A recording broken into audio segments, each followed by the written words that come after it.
It's here, buddy. Frying your ass to a tiny crisp. I don't know where you're getting the idea that my ass is tiny. But yeah, I know summer's here. It sucks. I hate summer so much. Yeah. That's partly why I moved somewhere that's overcast and gray all the time. Because you are allergic to sunlight? Because you are a vampire? No. Because the horizon matches my soul. I'm too goth. What can I say? Uh-huh. You could say something about what summer has to do with death. You know, tie it into the theme of the show or something. Just a thought.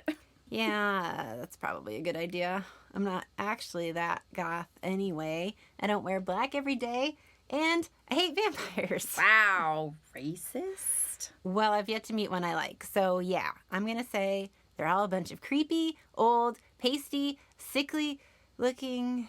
Oh, wait a second. Well, aren't you the creepy old pot calling the vampiric kettle pale? I guess we do have a few things in common. For example, hating the sun. Yeah, solidarity! When the summer sun comes out in full force and you have nowhere to turn to escape its glaring, hideous clutches. The sun is a bitch! Being hot gives me panic attacks in about 5 seconds. I don't understand how people go to the beach and it's fun for them. I think I have a genetic disorder that makes me heat intolerant or something. Like, I have one vampire chromosome in a frail human body. So I'm not even eternal or anything. I just whine a lot. I don't mind the beach as long as there's a lot of shade overhead. Also, I can't get any of the reflection off the surface of the water onto my skin. So nowhere near the water, but at the beach. At the beach, actually, it's just a pool. And it's not a reflecting. Also, there's a giant shade over the pool. Yeah, I just like swimming at night, I guess is what's really going on here. That sounds good. You hate being overheated as much as I do. This is why we're friends. Even though you're racist against my one vampire chromosome. I just like imagining it just dancing around. And it's got like little fangs and a little double helix. It's chasing all the other chromosomes around with its little fangs. Like, get back here. And they're all going, Mm-hmm. They have like really high voices for some reason. Yeah, because they're little. They're tiny. Because they're chromosomes. If we didn't both despise the sun, one of us would have ended up in Miami or someplace, and we never even would have met. That would have sucked. Hey, I get it. Enough with the vampire jokes. I'm guessing if any of our listeners are like us, then they probably spend a good deal of summer trying to cool off with a nice dip in a clear, picturesque lake. Or a foul-smelling, small, stagnant body of water if you're really like me and choose a swimming hole based on what's most convenient and not too crowded when temperatures soar. But when was the last time you thought about certain death lurking in the water? All the time. Just waiting to wrap its loathsome tentacles, covered in stingers, covered in spikes, covered in poison. Yeah, wrap those thingies around you. I mean, I have anxiety disorder. I don't even have to be in a lake. I freak out if I look at the shower drain too long. Do you take a lot of baths or? No. Yeah. Something could come up out of the bathwater and get me. I think don't they make those little toys for kids that like have bath time? You could stick a little rubber ducky in there and then you don't have to look at the drain. I hate the thing that's the, when you let the water out of the tub, what is it, a damper? I don't know, the tub flue. The little thing that you click up. And there's a hole. Yeah. Something's going to come out of that hole one of these days. I haven't seen it yet, but... I haven't even seen The Grudge, but I know she's down there. Well, this is going to be an interesting one for you then, because even our most fearless listener might want to rethink where they dip their toesies after listening to this episode of...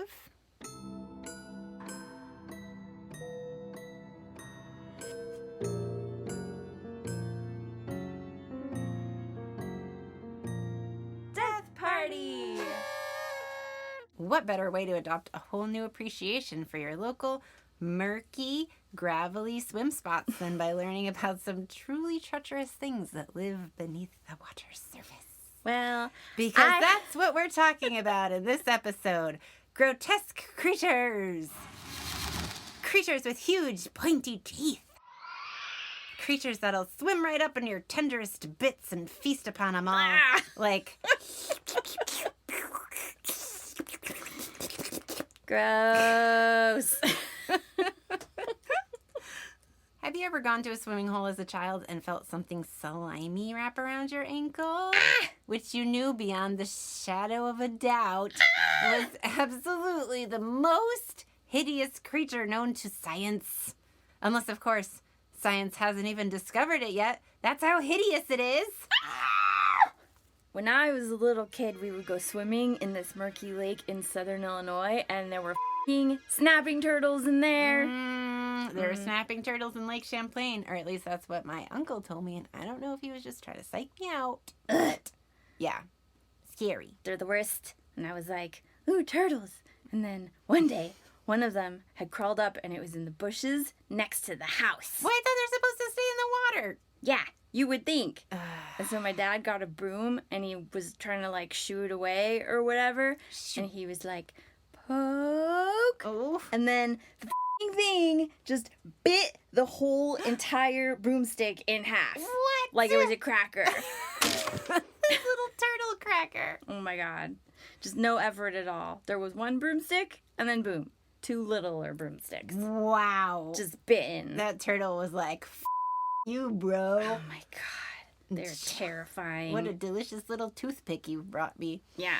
So guess who didn't have fun going in murky Midwestern lakes like ever again in my whole life? Oh. My brain still plays little montages of my 4-year-old toes swooshing around as I tread the water of the lake, and then just below me, its mouth gaping wide like a f***ing psychopath in the muddy depths. A stupid piece of shit turtle trying to take my whole half a foot off. For what? For what? Whole half of a foot. Why does nature hate me? Yeah, snapping turtles are pretty high on the list of abominations. Yeah. They're all slow and cute. Ugh. And like wrinkled old men fuddy-duddies. And then they just lash out. They should be playing golf. Yeah. Wearing their pants all high up to their necks instead. Turtle pants. I like that visual. Yeah, Just a snapping turtle wearing like high checkered pants I all wanna pulled see- up. I want to see the Etsy turtle pants. Oh, yeah. Well, that's a lot cuter than the real thing, because we had water moccasins, and I was more afraid of these f***ing turtles. My high school swim team was called the Water Moccasins. And if it weren't for that, I would have no idea what a water moccasin was. It's a snake? It's a kind of snake. It is a snake. It's a very poisonous snake. Oof. And they just go on the top of the water like... Yeah. No. I like snakes, but... Bite you right in your face while you're Yeah, swimming. I don't like snakes that are going to my shit up. Yeah, you go in the water because you think you're getting away from the snakes. No. These snakes, they will follow you. They're mean. They're like mean and mad, and they'll like chase you down. No, and I don't even like when you mean try and snakes. go away, they'll still come for you. They're not like the snakes that are like, oh, a human, and they like try and get away from you. Oh, These hey. snakes are like I was just coming for you. I was just slithering around in your garden trying to see what I look like with a little hat made out of pea pods. I'm a cute little green garter snake. Nope. Garter snake? Garden snake? I like the movies that your brain makes way better than I like the movies that my brain makes. Yeah, I like nice tiny little snakes that can't bite or hurt me in any way. Yeah, those are the good ones. Big ones. The ones wearing pea pod hats. Yeah. Aw. Well, okay. Yeah, snapping turtles, bad. Water moccasins, also bad. But now, imagine something even worse. Why'd you do that to me? Imagine you're swimming. Which bathing suit am I wearing? Is it flattering? It's it's decent. Damn it! I knew I shouldn't have bought this one. I just really like the print. But in retrospect... Now, something wraps around your ankle. And the slimy thing around your ankle isn't just a piece of seaweed after all, but is in fact something hideous. I can't die in an unflattering bathing suit! Don't remember me this way! That's the horror that marathon swimmer Martin Strel faced every day he swam the Amazon River. What? The longest river in the world. totaling 3,274 miles, or 5,268 kilometers. Why would he do that? This man has no other hobbies? Right? Although the Amazon beats all other rivers for length, it's not a good idea to swim pretty much any part of it. Did you tell him? He wasn't going to listen to me. The man was going for the Guinness Book of World Records, and he was raising awareness for river conservation. I could have talked him out of it, I bet. Did you know the Amazon and its tributaries are home to over 3,000 species of freshwater fishes, about 3 times more than all of North America? Wow, I did not know that. But I did know that North America already has too many kinds of fish to keep track of them all. And now there are 3 times more than that? How is that supposed to work? I'm pretty sure someone's keeping track of them. Well, Or it's trying not to. me. That is too big of a number. Well, they're not all friendly, cute, cuddly fish either, although some are. Really? Some are just downright adorable. Okay, I feel better then. Can fish be adorable? I hadn't really thought about it. As much as a fish can be adorable, some of these Amazonian fish are. Okay then. But then there are inhabitants like the electric eel. Oh, I was starting to feel better about things. An objectively not cute creature, the 7-foot-long electric eel. 7 feet? Yeah. Up to, is capable of delivering a jolt of electricity of up to 650 volts. Which, if you're doing the math at home, that is 5 times more than the electricity of a standard wall socket. Jeez.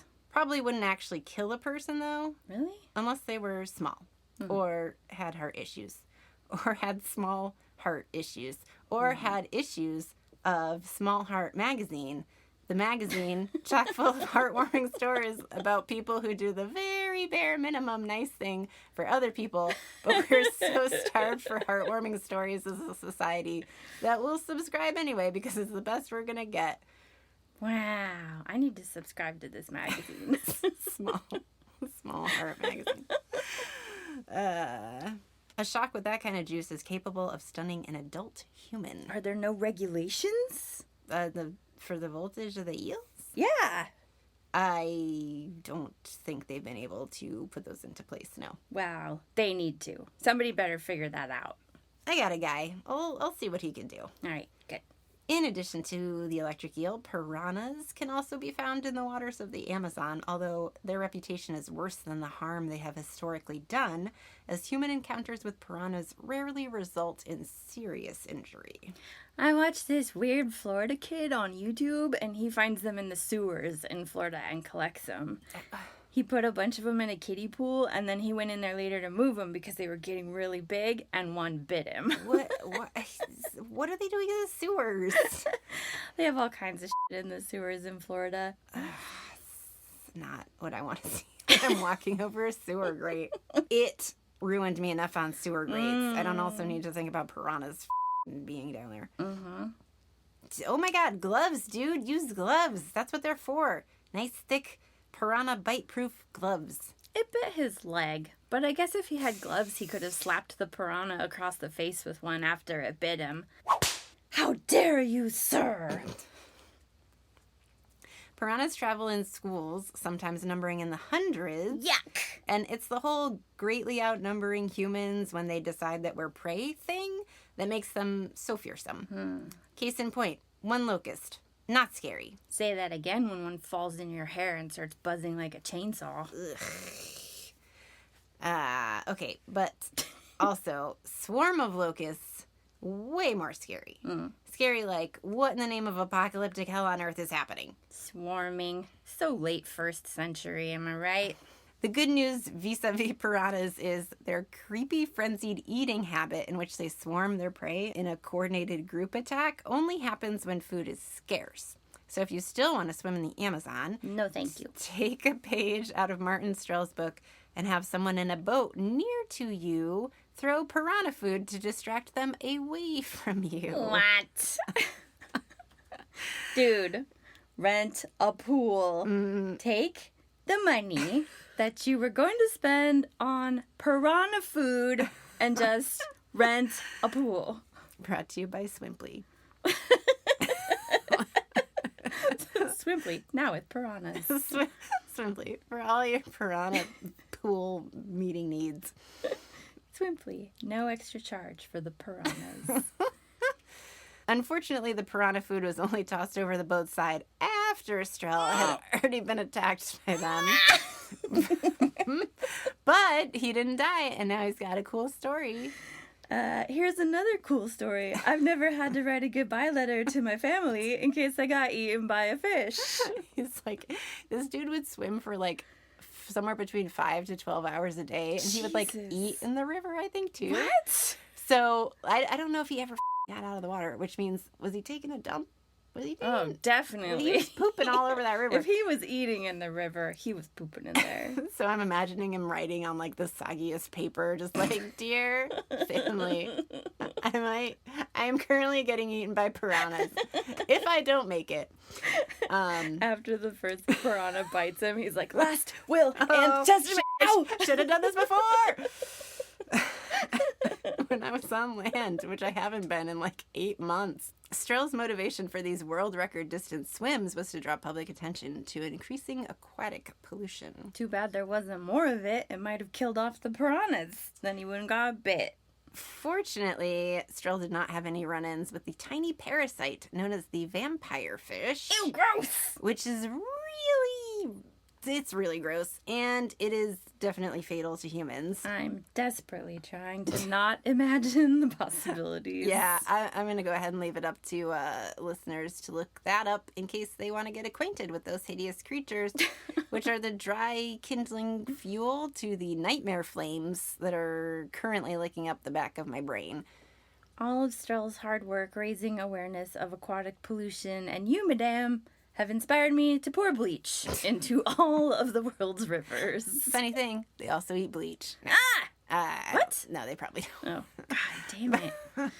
But they're super tiny and they're parasites. Yeah, That's they're okay. just, Nope. that's all I'm saying about that.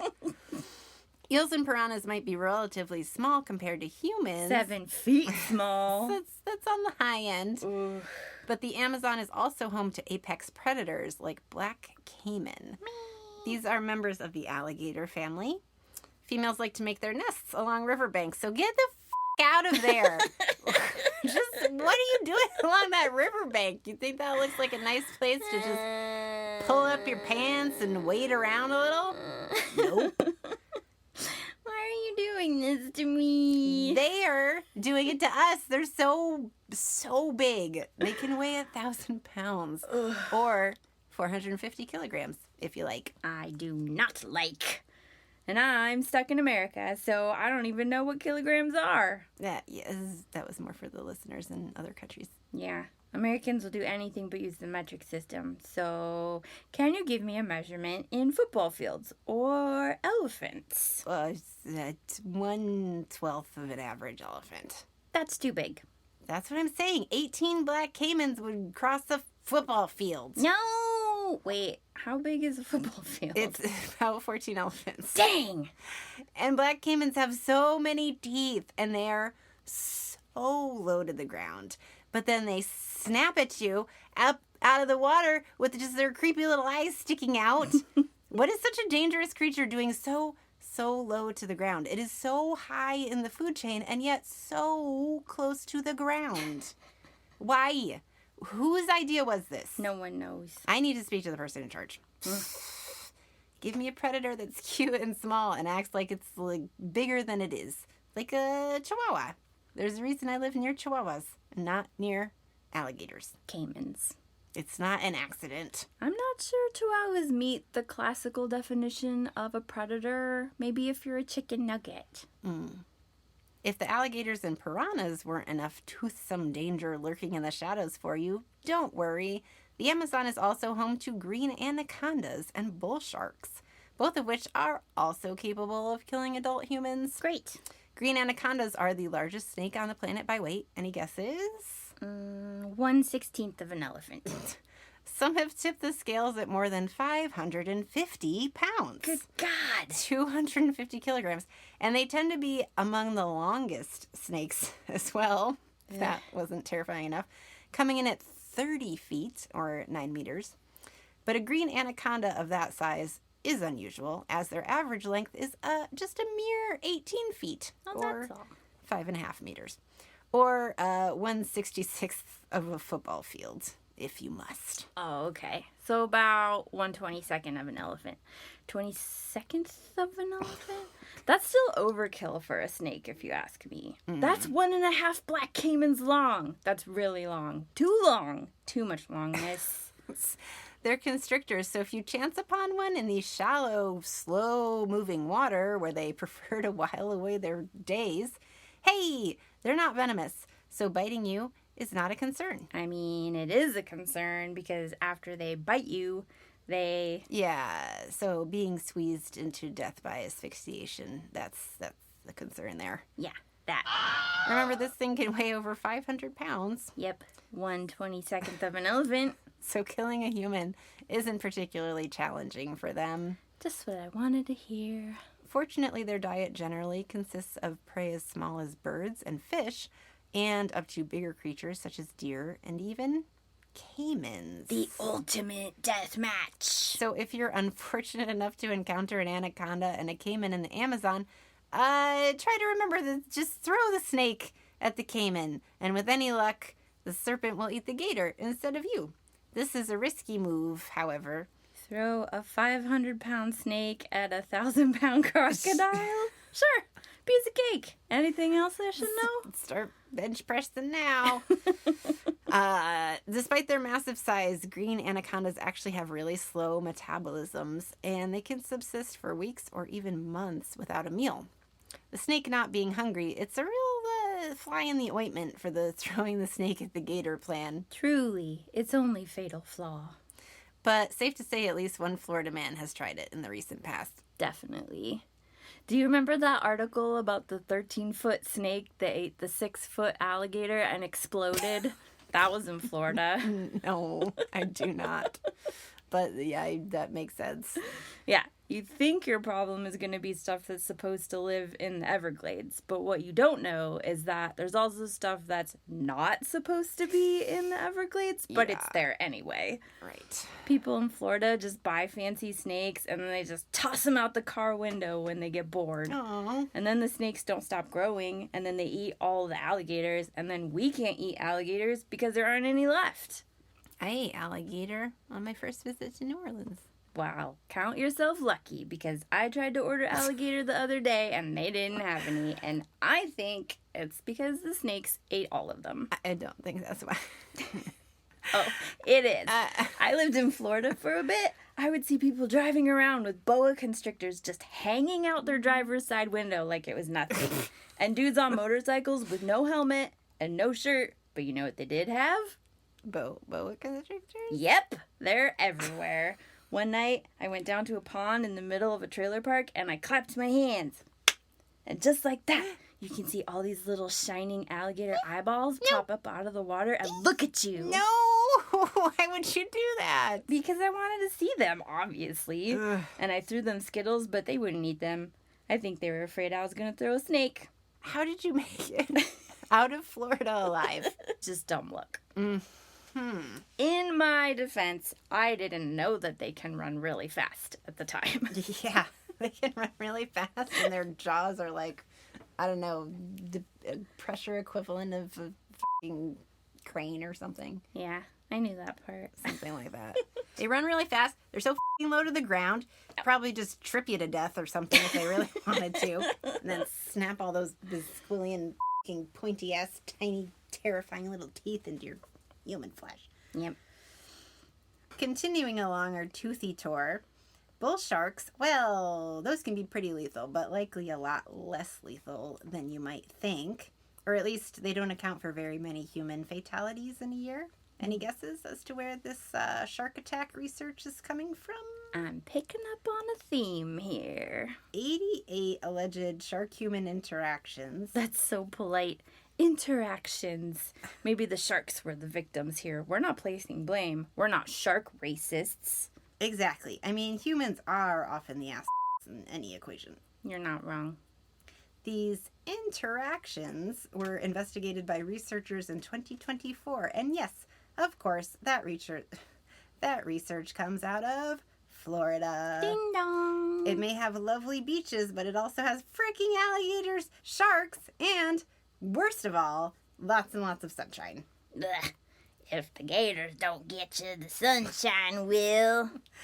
24 of these 88 shark-human interactions were provoked bites, which most likely means that the humans started to engage with the shark via an exceptionally close-to-home yo mama joke. I knew it. Humans are dicks. Yep. 7 of the attacks resulted in a human fatality, with 4 of those 7 being unprovoked. Damn, those weren't even the ones telling the yo mama jokes. Where's the justice in it all? Well, I believe they were prosecuted at least. Who was? The sharks. I see. They had to wear a little dunce cap and sit in the corner of the river for a while. Sharks are very prideful, so it's quite an effective punishment. That'll teach them.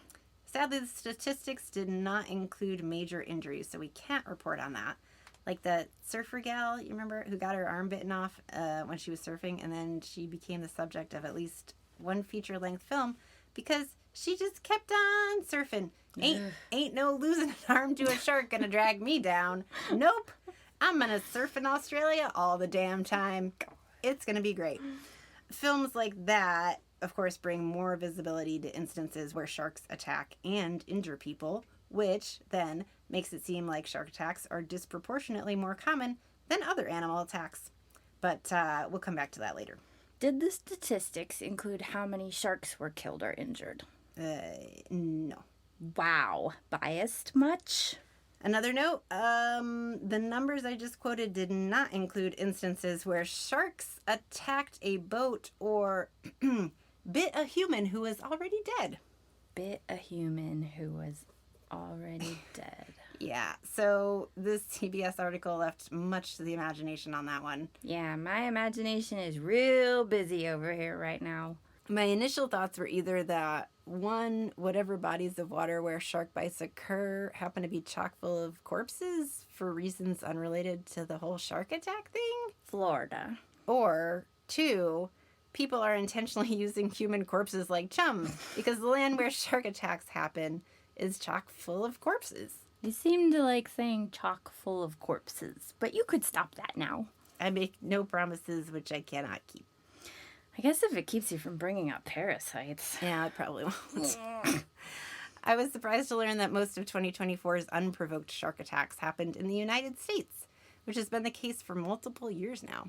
You'll be less surprised when you find out where most attacks on U.S. soil occurred. U.S. soil? I thought the attacks were in water.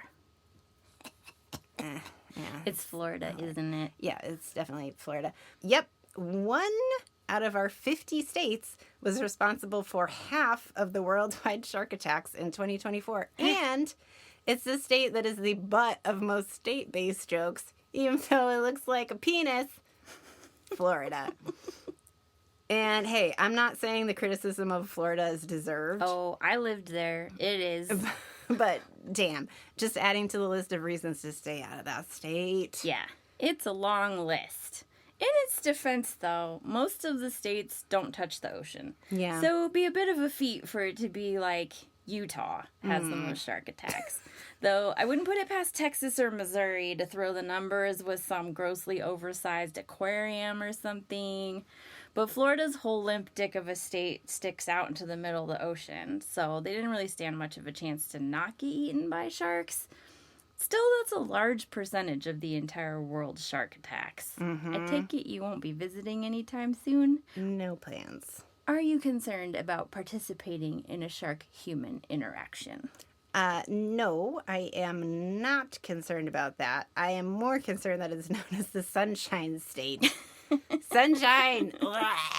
It can get you in the water and on land. Nowhere is safe. Boo. Rain forever. The article doesn't attribute any of the shark bites to any particular species, and I know a certain blockbuster movie from the 70s that featured a particular species of shark with a taste for human flesh. But remember, it was only one such shark. Fun fact, his name was Harvey, and all the other sharks of Harvey's species were all like, "Cool it, dude. We don't want to bring attention to ourselves. You'll scare all the other prey away." And Harvey was all, I just gotta follow my dreams, dude. And my dreams are chowing down on a new human roughly every day. It's my version of getting a bikini body for summer, but I want more than just one bikini body. Wink, wink, wink, wink. Also, that shark and that movie were both works of fiction, so there's that. But did you know that Jaws was based on real events? Except they changed all of the events. Except for, that it was about a shark. Yeah, that's Hollywood for you. Yeah. We said based on a true story. Right. But get this. They think that maybe it was a great white shark because they did find some human remains inside of the great white shark in its belly. But 2 of the attacks were way upstream in a river. So it also could have been a bull shark. It adds up. Wait, does it? Well, no. So probably it was just more than one shark. Also, would you say that this shark's belly was chock full of corpses? I would say it's chock full of corpses. So many corpses. Fun fact, bull sharks can breathe fresh water. So that would be the one to get ya in a river, like 2 of the cases at the time. No. But then there is the chock full of corpses bit with the other shark. Right. So nowhere is safe. There are sharks f***ing everywhere. I make sure to check when I get in swimming pools, just in case. You never know. You never know. Yeah, stay vigilant. And then when it starts to get dark out, you gotta check again in case one came through an interdimensional portal or a drain or something. Nowhere is safe. Nowhere is safe. If you're still not convinced that you are exceedingly unlikely to be the victim of a shark attack. Me. I am unconvinced. They are going to get me. I just know it. Well, I have excellent news for you. More people die due to stuff that we're generally not afraid of than due to shark attacks. For instance, cows. Yes, you heard that right. Cows can be man killers, too.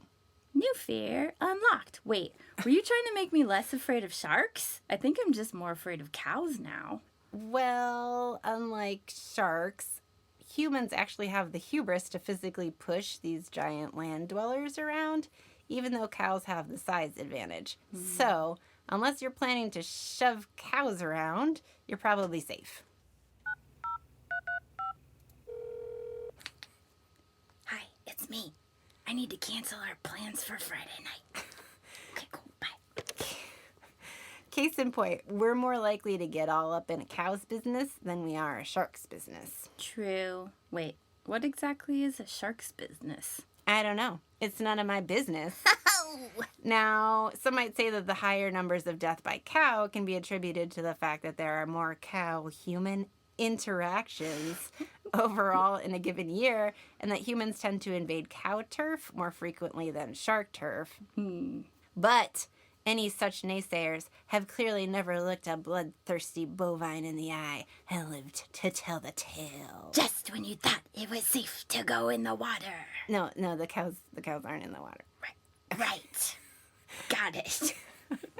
Cows have killed 20-something people per year over the course of 5 years from 2003 to 2007. And that's just in the United States alone. Savages! For some reason, I couldn't find, recent cow death numbers. I don't know why. Except in the UK, where apparently people are just walking their f***ing dogs all the time. And then the cows are like, what's that dog doing? I don't like it. And then they go after the humans, and that's how they die. Whoa. Because dogs. In 2023, though, 10 people did die from shark attacks around the globe. So we have more than double the number of people being killed by cows just in the U.S.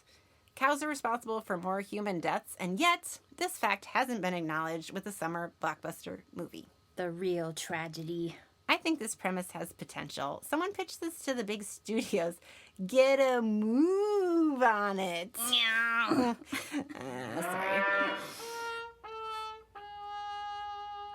I'd watch it, but This episode was about river monsters, and the reason they are so scary is because they're good in water, and we are way less good in water.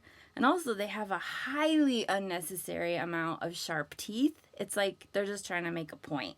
So, I think this killer cow movie needs to have apocalyptic swarms of cows. They just quickly appear out of nowhere.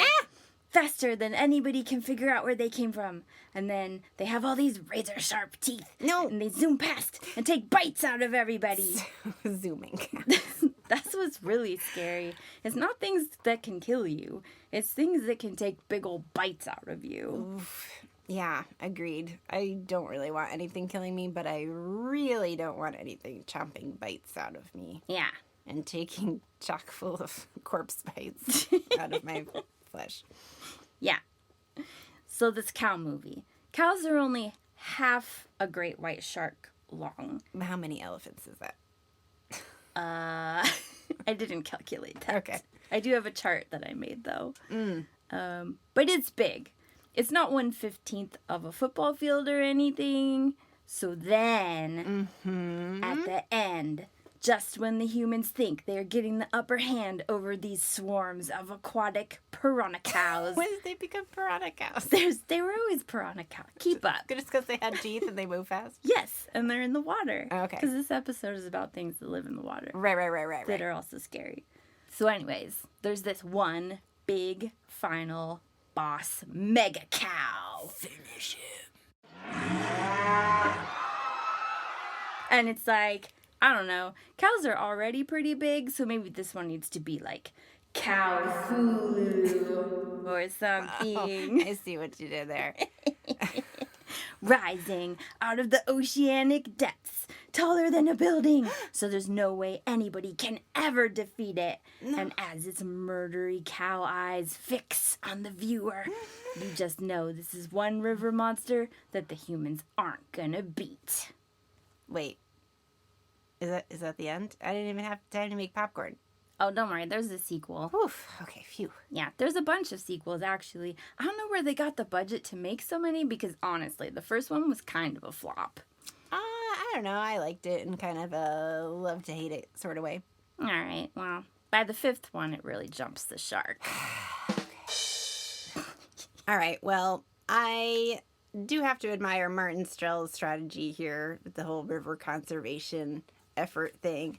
I'm not going to go and swim the Amazon anytime soon or anything, but if you've listened to this and you're like, hey, how can I help rivers? Because I like piranhas and sharks and giant eels that could possibly stun a human into dying, and also parasites that could kill me in really gross, hideous ways. Don't forget black caimans that could chomp you in half or swallow you whole. And these are just the ones we mentioned just in this episode.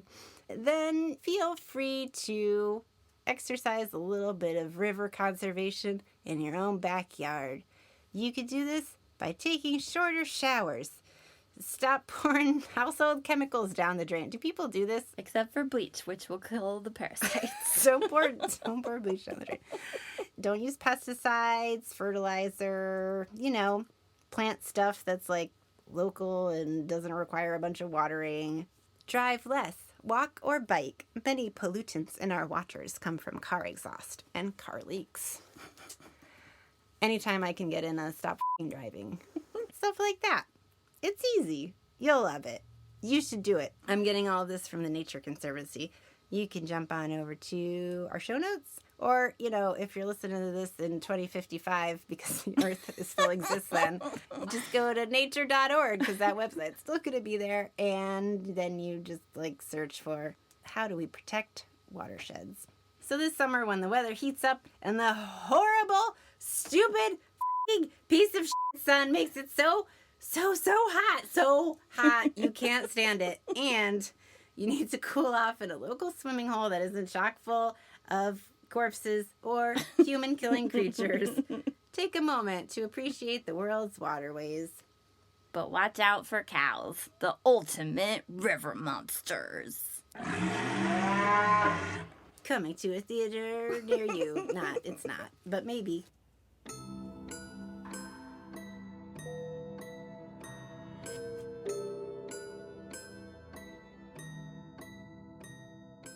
if you like us, if we haven't traumatized you yet, if you want more of our bizarre dad joke brand of whatever this is, then help us help you get more of what you want by giving us a 5-star review wherever you listen to podcasts. And tell your friends. If they're as weird as you are, they might like us too. If you wanted to find other weirdos like you, or follow our Facebook page or Instagram, we're on all of those at Death Party Podcast. If you want to email us your amazing idea for an episode, love letters, hate mail, fan art, or your soul, you're not really using it anyway, you can send those to us at deathpartypodcast@gmail.com. Bye! Bye!